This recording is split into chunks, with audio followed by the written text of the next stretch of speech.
Mandanya kumviriza Ijwi ry'Amerika.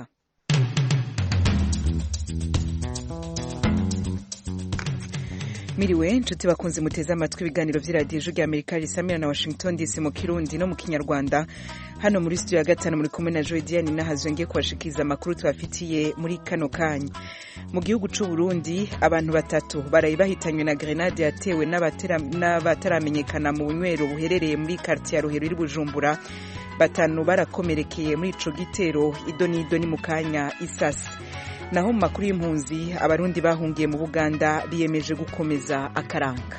Nivyo turi mu buhungiro ariko burya abantu bose bubakiye ku karanga, twifuza yuko twogumya ku karanga kacu hanyuma tukagatsimbataza tukakibuka abana bacu bakakiga. Uyu ni Ndayisenga Frederico atwara impunzi z'abarundi bahungiye muri Uganda avuga bimwe mu vyabatumye gutunganya igiteramo mu karanga c'u Burundi. Turabigaruka ko handi hatombwe hafi y'amaradiyo yanyu.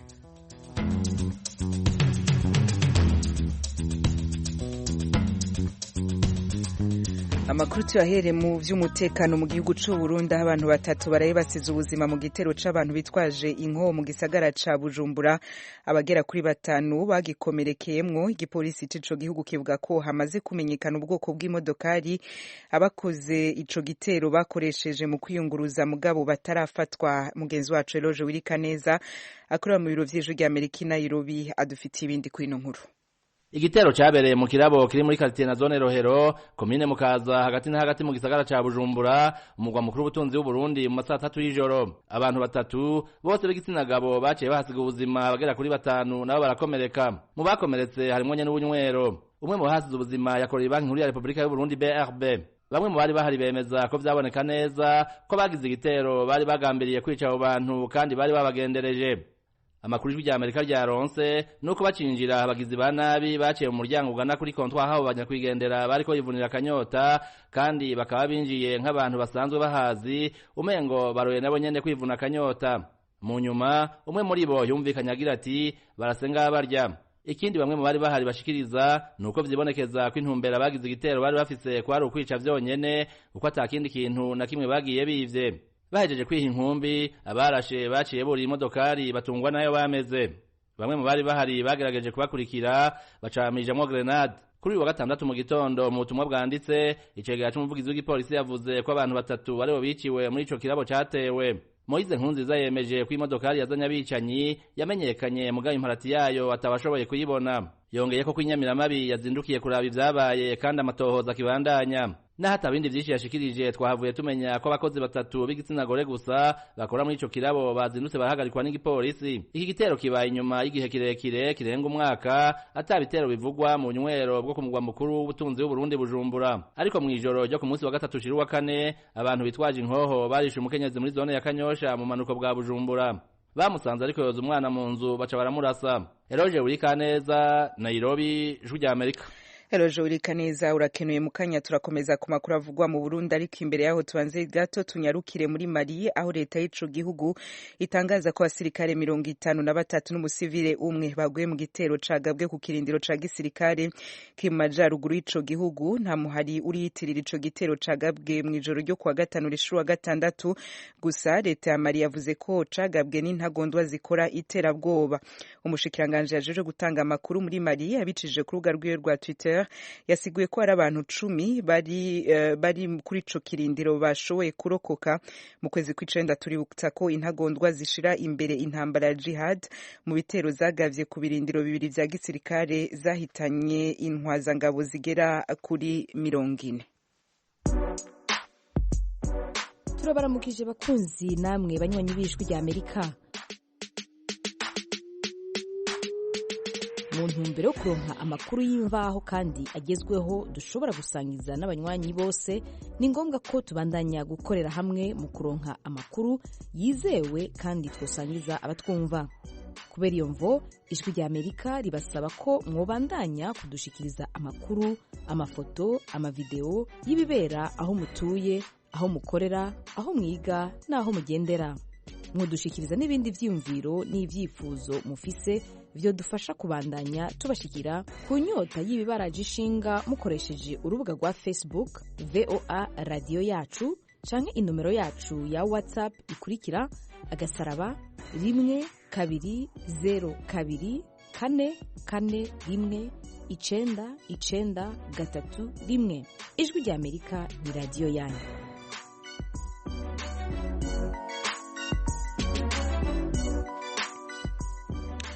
Ijwi ry'Amerika, Washington DC, mu Kirundi no mu Kinyarwanda. Abanyepolitike batandukanye bakomeza bagira ico bashikiriza nyuma yaho intumwa ya ONU ku kibazo c'u Burundi Michel Kafando atangiye imihoho.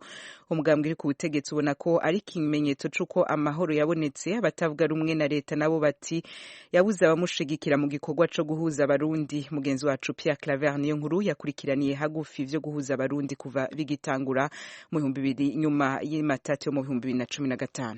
Kubw'umugambwe uri ku butegetsi CNDD-FDD kubona intumwa idasanzwe y'ishamwe mpuzamakungu ONU ku kibazo c'amatati ari mu Burundi Michel Kafando yaratanze imihoho ni ikimenyetso c'uko amahoro n'umutekano byasasagaye mu gihugu. Evariste Ndayishimiye ni umunyamabanga mukuru w'uwo mugambwe uturukamo umukuru w'igihugu, yabishikirije kuri uyu wa kane mu masengesho uwo mugambwe wari watunganije. None yashankaze bahora ko ya Kafando mbwira umuntu hari uri ibyo agiye hariya gushwana muri Nations Unies ngo rukurego Kafando bonyene babonye ko bikwiye. Ijwi ry'Imana ryarageragariye ntibaje mu matora hakiri itaso bavuga bati hari hinjane hagati y'abarundi, kuko igihe hose hariho umuhuza nuko hariho ahuza abantu bariko barajyana. Reka hajya cyane ikimenyetso gikomeye ONU yasinye yuko mu Burundi abantu bariko bararyana, nico gituma umuhuza bakenewe. Nari mushaka baza kugira itangazo ngo twabonye ko mu Burundi atangira zikihari none ntibikenewe kwa umuhuza. Oya, bavuze bati umuhuza atagikenewe nuko atamigwi ihanganye ikihari. Ijya ni message ikomeye. Yamara abatavuga rumwe na leta bo botsiko babibona. Umugambwe Sawanya Frodebu ubona ko iyo ntumwa ya ONU itashigikiwe bikwiye n'abegwa n'ikibazo c'amatati ya politike haba mu Burundi canke akarere kari kafashe ico kibazo mu ntoke. Fenias Nigaba avugira Sawanya Frodebu. Turavye ibihe yakoreyemwo abateruza kumufasha ingene bitwaye, tubona ko ahubwo yari yarihanganye kubera ko ONU yari yashatse ko yofasha u Burundi kugira ngo batorere umuti amatati ya politike yari mu Burundi. Abo vyega rero ntabwo bamufashije neza. Ahashaka kuvuga ubutegetsi, kuvuga leta n'umugambwe CNDD-FDD nabo bakorana, ntabwo bakoze igikorwa bateza gukora neza. Nuvuga n'abandi banuvuga ko bari muri opposition nabo nyene byarabagoye, ntibakoze neza igikorwa bari bategeza gukora. Turavye rero n'abakuru b'ibihugu b'aka karere nabo nyene Burundi burimo ibyo bateza gukora ntibabikoze neza, kuko nawe nyene yarabivuze ko atigeze aronka ubufasha buvuye kuri abo bantu. Mwarabonye ko uwafasha kugira ngo ivyo biganiro bizogende neza Perezida Mukapa nawe nyene yatanze imihoho kubera ko yabonye yananiwe bamunanije. Abanyepolitike bahunze Uburundi nabo babibona ukundi. Urunani rushasha Sefor Arusha ruherutse kwiyonkora kuri Senarede rwari washinzwe mu mwaka w'2015 rurashima iyo ngingo ya Michel Kafando yabuza atwara igihugu ca Burkina Faso. Frederic Bamvuginyumvira icegera c'utwara Sefor Arusha avuga ko Kafando yabonye leta y'u Burundi itamworohereje, ndetse na bamwe mu banyepolitike bisubiyeko bagashaka gutaha, gutyo Kafando akabura ico afata. Icambere nuko birukanye userukira ishirahamwe Nations Unies aje gateye akazina muntu mu Burundi, biro byiwe birugagwa kandi ubutagucika inyuma. Ivyo mu bisanzwe ni nkuko yarasa n'unaniwe kubera ko yabwirizwa kuganira nabo byango batora inyishu bahagume byaraje. Ica kabiri ni kufasha abarundi ngo by'ukuri habe ibiganiro bihuza abarundi leta y'Ibujumbura n'abarundi batari kumwe nayo, baba bari hagati mu gihugu abari hanze y'igihugu. Ica gatatu ni iki abonye aho abantu bariko bagwana ngo bagwanira amasezerano ya Arusha, bakabimwumvisha akaza no kubaraba ngaha Bruxelles, bavuze bati reka ibi bya Arusha twanze tugiye twigire mu matora. Ni kuvuga ibyo baharanira baramuhenze. Yabonye ati je ndiko ndahuza impande zitarizo kubera ko harimwo abariko barasokora bigira mu vyabo. Cyongera ko nuko mu Burundi Burundi hasubiye kwaduka intambara utabona neza ubwoko bwayo ubwo ari bwo acabura ayakira n'ayabira wowe uri umuntu rero urabize ibintu byose urashobora kuvuga uti aho ndiko ndagereka ndabihebe. Twibutse ko Michel Kafando mu gutanga imihoho ku munsi wa gatatu w'indwi yasize yavuze ko ONU vyayinaniye gufasha gutunganya ibiganiro bihuza bose mu Burundi. Uku niko yabivuze. J'atteste que même si nous n'avons pas gagné la bataille du dialogue au Burundi. Ndemeza ko naho tutatsinze urugamba rwo gushiraho ibiganiro mu Burundi, uruhara rwa ONU ntirusuzuguritse. Twaratumye mu karere babona ko amahoro mu Burundi ari kimwe mu vyotuma akarere kose gatekana. Burundi est un impératif catégorique pour la paix globale dans l'ensemble de cette région. Imbere yaho umunyabanga mukuru wa ONU Antonio Guterres yari yabwiye akanama kajeje umutekano muri ONU ko mu Burundi hakiri ibimenyetso byo kutihanganiranira mu vya politike mu gihe atanamezi 8 asigaye kugira ngo habe amatora. Na Kafando imbere yuko akuramo akarenge yavuze ko icuka atari ciza muri politike. Pierre Claver Niyonkuru, Kigali, kubw'Ijwi ry'Amerika. Pierre Claver Niyonkuru rakenuye nena bice ku masonga nk'itangura impunzi z'abarundi bo ku murwa mukuru wa Uganda Kampala biriwe barahaya akaranga n'imigenzo yabo bice mu mvyino intambo n'ibifungurwa by'u Burundi. Mugenzi wacu Ignatius Bahizi yadukurikiraniye ivy'igiteramo cabo.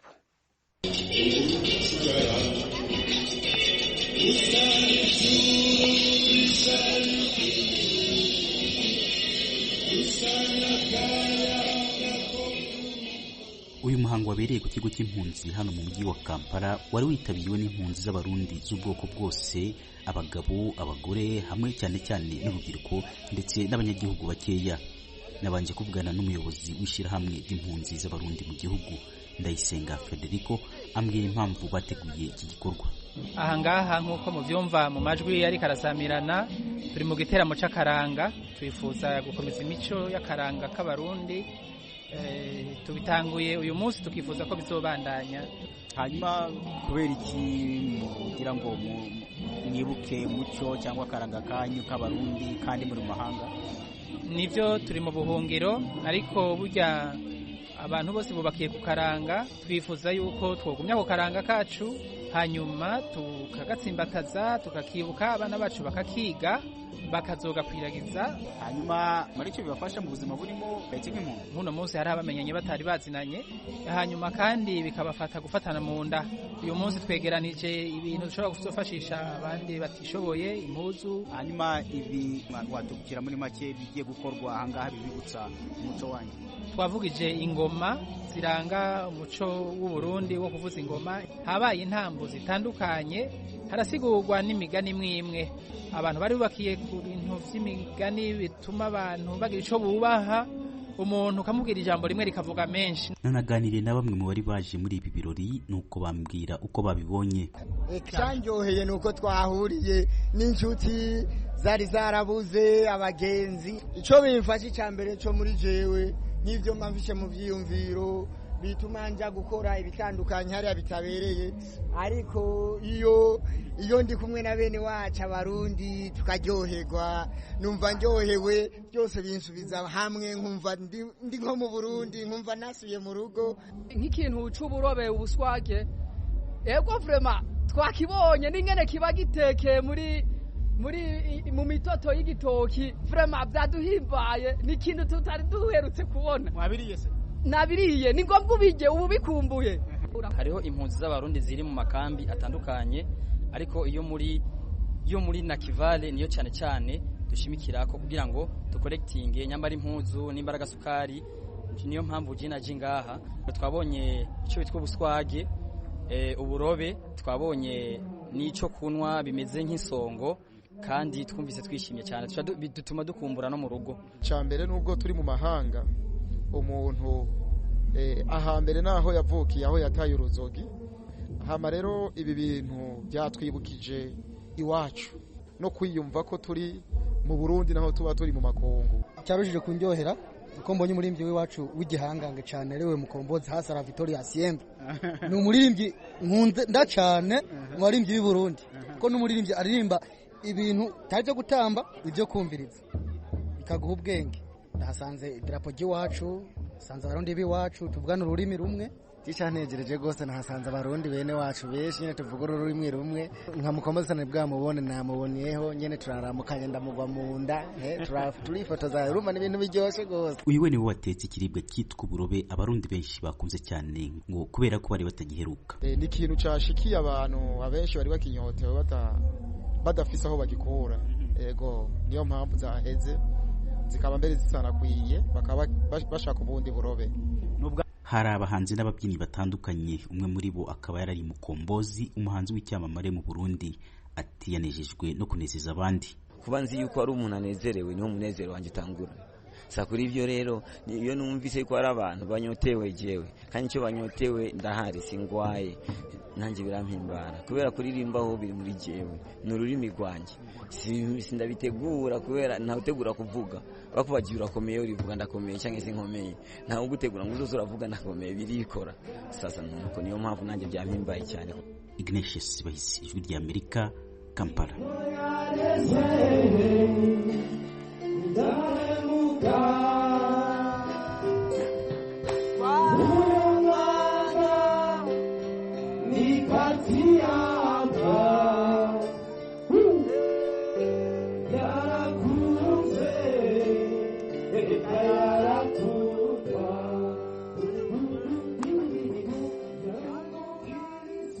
Ignatius Bahizi arakoze. Ayo maje mumvise yatorokanije nawe igihe ariko araturabira ivy'igiteramo c'abarundi bari muri Kampala ku mugwa mukuru wa Uganda.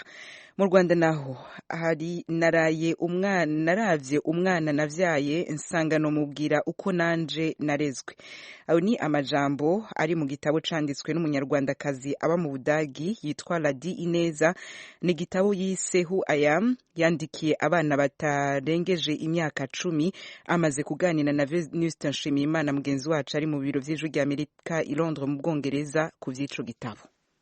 Dadi Ineza ndagushimye cyane kaze neza ku Ijwi ry'Amerika. Urakoze. Umaze kwandika igitabo wise mu Cyongereza ngo Who am I? Ndinde. Tubwire icyo gitabo wanditse ukacyandikira abana ni iki cyabiguteye kandi warugamije iki? Natekereje umwana wanjye cyane ntekereza na mama wambyaye. Iyo ubaye umubyeyi uricara ukavuga uti ese ko ndi umubyeyi ni iki nshaka guha umwana wanjye nk'umurage, ni ibiki nshaka kumwereka. Tuvuga uti ndinde, navuye he, nshaka kugana he. Iyo motivation yabaye inspiré n'ibyo nanyuzemo cyangwa n'ibyo mbamo mu Budage iyo ndi kumwe hamwe na meneveu nièce n'ababyara bawe n'abishywa bawe. None se wakoresheje ubuhe buryo kugira ngo umwana uzagisoma cyangwa uzagisomerwa kizamucengere?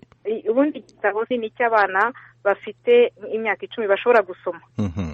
Donc ni cy'abana bashobora gusoma, ariko ko ari igitabo kirimo ibishushanyo byinshi nk'uko bivuze abana batoya nabyo bashobora gukurikira. Donc umwana mutoya we arareba image akajya abaza ati se ni iki biravuga iki, ku buryo umubyeyi uri kumusomera cyangwa umwonkle cyangwa umukuzin bari uri iruhande cyangwa le grand-père ashobora kugenda amubwira ati bari kuvuga ibi n'ibi, agashobora même kugenda yadapta langage kugira ngo umwana mutoya yumve, ariko umwana mukuru we asomye wenyine agenda byumva. Hari aho usa naho wakoresheje indorerwamo umwana ukabona n'umwana w'umwirabura ariko yakwireba mu ndorerwamo akibona ari umuzungu, aho washakaga n'ubuhe butumwa bashakaga gutanga? Kuri couverture y'igitabo umwana wireba ari kwibaza ati kiswije, kubera ko donc kuri couverture ubona ko hari le continent, no hari la partie hariho l'Afrique n'indi partie Europe. Yabonye nyine ari umugabane wa Afrika n'Uburayi. None se kuki uhuza Uburayi na Afrika cyangwa birabura n'abazungu? Nabaye inspiré y'umwana wanjye wavukiye i Burayi ariko akaba afite ababyeyi b'Abanyarwanda. Niyo yavukiye mu Budage n'Umudage. Kavukira en fait n'Umudage, ariko kubera ko afite ababyeyi bava muri Afrika nayo ni identité imukurikira. ni umunyafurika hanyuma akaba n'umunyarwanda barakaba n'umunyarwanda ariko nabifashe au niveau du continent kubera ko hariyo amour ngewe mfite pour le continent en fait. Urwo rukundo ufitiye Afurika urukomora he? Rukomora he yewe nanjye ndi umunyafurika donc ndi umunyarwanda ariko mva muri Afrika. Noneho le fait yuko ngewe ndibuka kera hari igihe mbivuga donc blog mfite nyiba mama où j'explique aussi que ngende umuntu je m'inspire en fait de tout ce qui est positif dans chaque culture.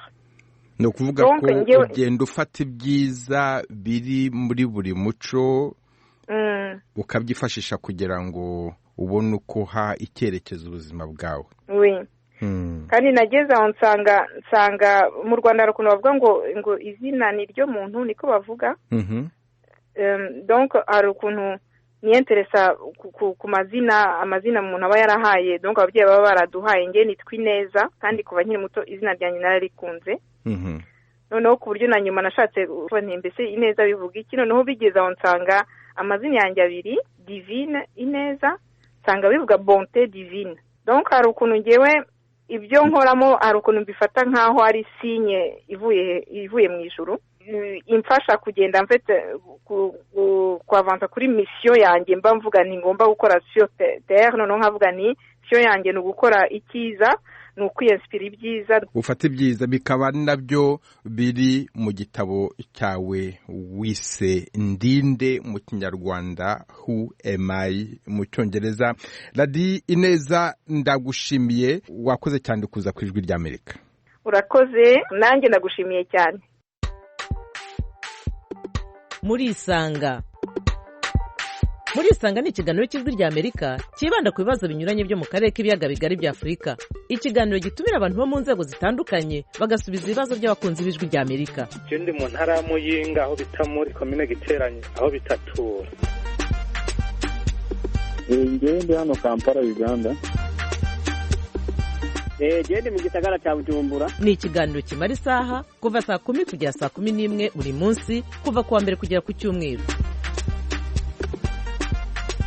Muri leta ya Colorado leta zunze ubumwe za Amerika. Mbanje kuramutsa abo batumire mwadutumiriye. Nawe turagutumiye. Kurikira Ijwi ry'Amerika aho uri hose, haba kuri radio, kuri telefone no kuri mudasobwa. Nawe turagutumiye. Ntuziheze urararitswe buri munsi saa 10. Ijwi ry'Amerika Washington DC mu Kirundi no mu Kinyarwanda. Arakoze mugenzi wacu Venuste Ashimimana muhejeje kumva yagiranye ikiganiro n'umwanditsi w'umunyarwanda kazi Radi Ineza. Mukanya naho duca dukomereza ku kiganiro c'ubwisanzure bw'itangazamakuru. Amenyesha amakuru bane b'ikinyamakuru co mu Burundi iwacu cigenga n'ubu baracari mu gasho, nivyo tugaruka ko handi hato.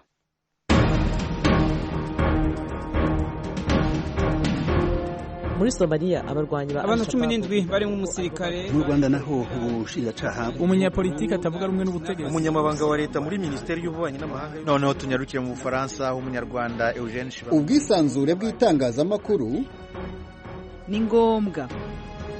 Claude Ganza Munyamagana, Roje Urikaneza, Nairobi, Ijwi ry'Amerika. Niyo nkuru Kigali. Asumta Kaboyi, Ijwi ry'Amerika. Vedete Ngabo, Akabagira ubusa, Ijwi ry'Amerika. Stokre Mutijima, Venuste Shimimana, Ijwi ry'Amerika, Londres. Ikiganiro ku bwisanzure bw'itangazamakuru mugitegurirwa mukongera mukagishikirizwa na radio Ijwi ry'Amerika.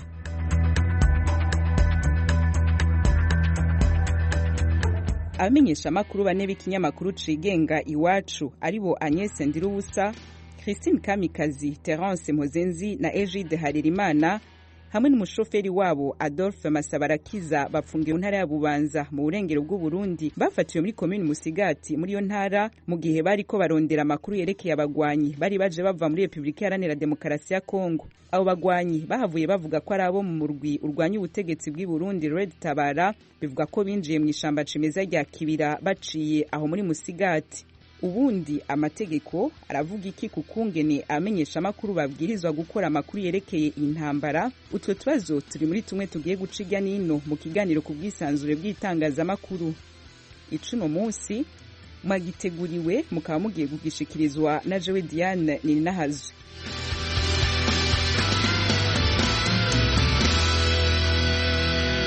Nongere ndabahe ikaze.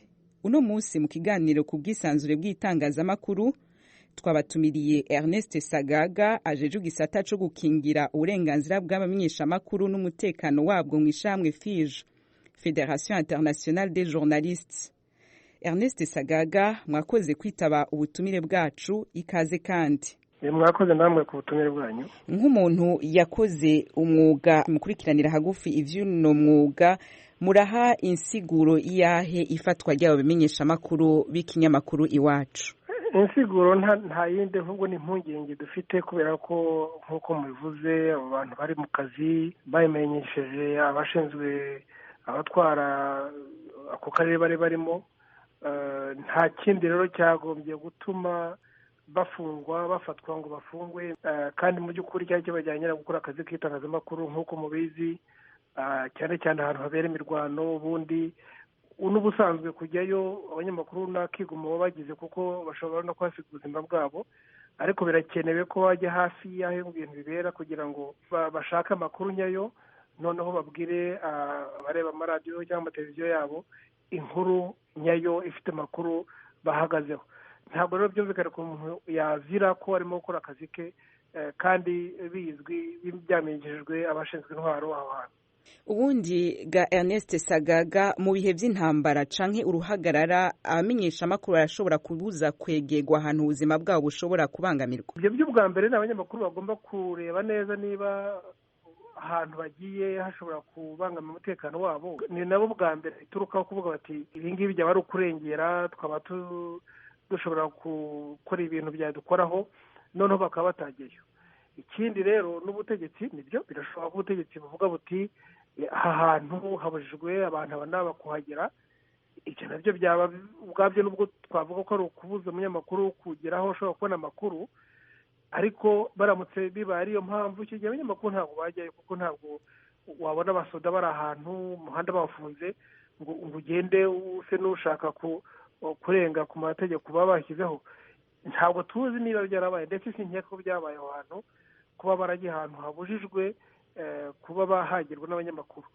Ibyo rero nabyo ntabwo mbona ko ari byo twaba tureba mu byabaye kuri bari bagenzi bacu. Urwego rujeje gucungera ingene imenyeshamakuru bikora mu Burundi, Conseil National de la Communication, ubundi mu nshingano zabo harimo no gukurikiranira hagufi abamenyeshamakuru, bakaraba uko bakora, bakabaherekeza, bagena ibyago rimwe na rimwe bakaza bamenya uko vyagiye biragenda. Gushika ino saha ubwo rwego CNC hariho abariko baribaza impamvu ataco rashobora kuvuga kuri iyo dossier y'abamenyeshamakuru b'ikinyamakuru Iwacu gikorera mu Burundi. Mwibaza ko ari bisanzwe? Ni ikibazo gikomeye wa mugani, kuko bagombye ko barafashe ya mbere mu kugerageza kubaza icyatumye abanyamakuru bafatwa, ndetse bakaba banaba abavugizi babo ku butegetsi kugira ngo abantu barekurwe. Niba rero ntacyo baratangaza wa mugani, urumva ko nacyo ari icyo umuntu yakwibazaho.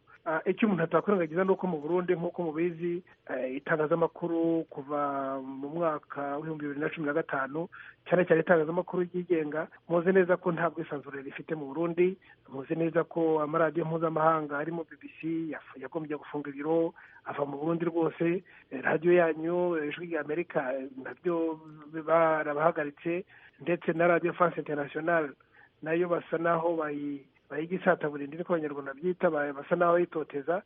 Iteka bahura y'amakuru ibitangazamakuru mpuzamahanga ko bigerageza gutara amakuru ku mpande zose, bakagira igihe bavugana n'abantu batavugamo na leta cyangwa se batari mu Burundi ariko barebwa n'ibera mu Burundi. Ibyo rero kubigira umwitwarariko, kubigira impamvu yo gutoteza itangazamakuru ni ikibazo kigaragaza ko mu Burundi nta rwego ruhari ruharanira rurengera itangazamakuru yigenga mu gihugu. Ernest Sagaga, rero ko tubashimira, tubanze twibutsa abari ko bumviriza ikiganiro cuno munsi ku bwisanzure bw'itangazamakuru yuko mujejwe igisata cyo gukingira uburenganzira bw'abamenyeshamakuru n'umutekano wabo mu ishamwe FIJ, Fédération Internationale des Journalistes. Mwakoze cyane guha akaryo Ijwi ry'Amerika kugira ngo mushobore kuyaga kuri dossier y'abamenyeshamakuru bane ba journal Iwacu mu gihugu cy'u Burundi.